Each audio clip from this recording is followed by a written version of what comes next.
It's unbelievable. What a great gig. America First, Action, Senior Advisor Sean Spicer, Fox News contributor Dan Bongino. They get paid for this, too. I can't believe Bongino's awake because I was watching him at 6 a.m. this morning. How are you?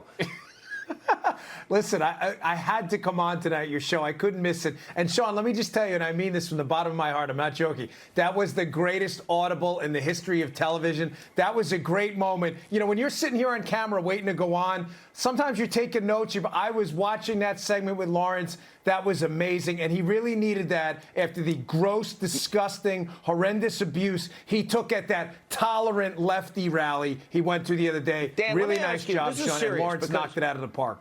You've also, and Sean too, you both have become very good friends of mine, and Lawrence also. By the way, and people, Lawrence is 26. He's so talented. It's unbelievable, and he loves being around people.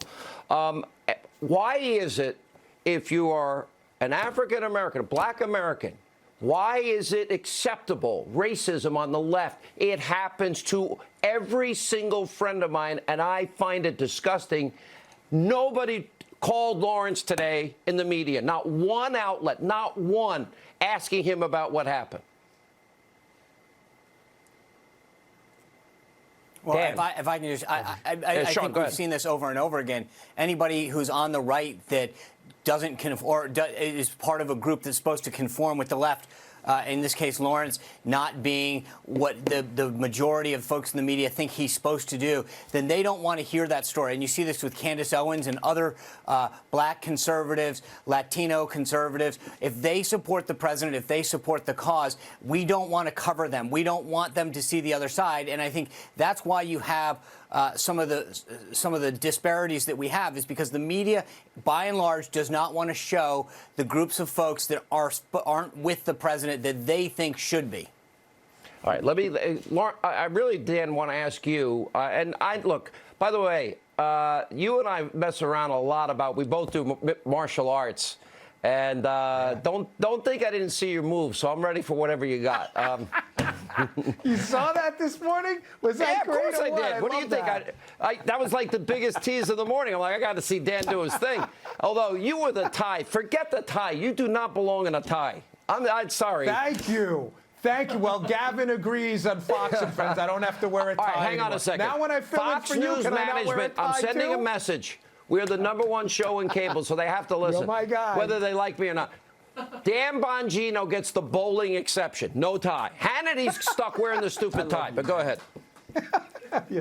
Thanks Sean, to our listen, audience. that was a phenomenal speech, though, today. Yes, you're the best. Thank you. But can I bring up one thing? He absolutely, this is what I love about Trump. He absolutely blistered Hillary Clinton and the Obama administration tonight. And good for Trump for not taking this ridiculous advice. Oh, let it go. You know what? If they're not going to pay a legal price for what they did, and that may happen, we don't know, at least make them pay a political price. This guy's a fighter. Everybody loves it. He has sharp knuckles. And good for him for taking on the other side. I got to tell you, it was one of his best performances tonight. He did a really great job.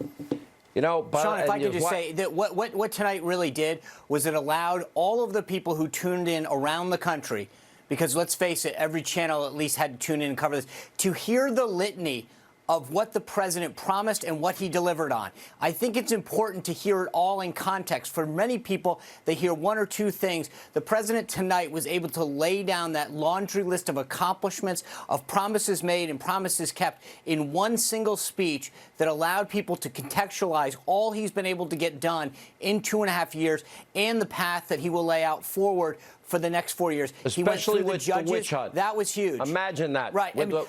With the witch hunt. But each of those things, people really got a flavor of all the things that he didn't just say, here's what I said I would do and why I couldn't get it done. He literally talked about, here's the regulations I cut. Here is the stuff that I've done for veterans. Here's what I've done for the military. Here's where the economy is going. Here's what I've done with judges. On issue after issue, the president was able to lay out a very succinct case as to what he's gotten done and why he deserves 4 more years.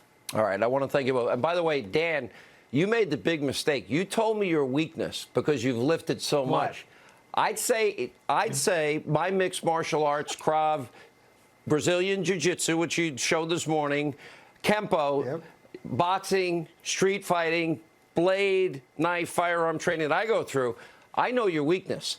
So you're in trouble. Yeah, I know. I did. I gave you my Achilles heel, buddy. You really did. I mean, I was like, that's manna from heaven.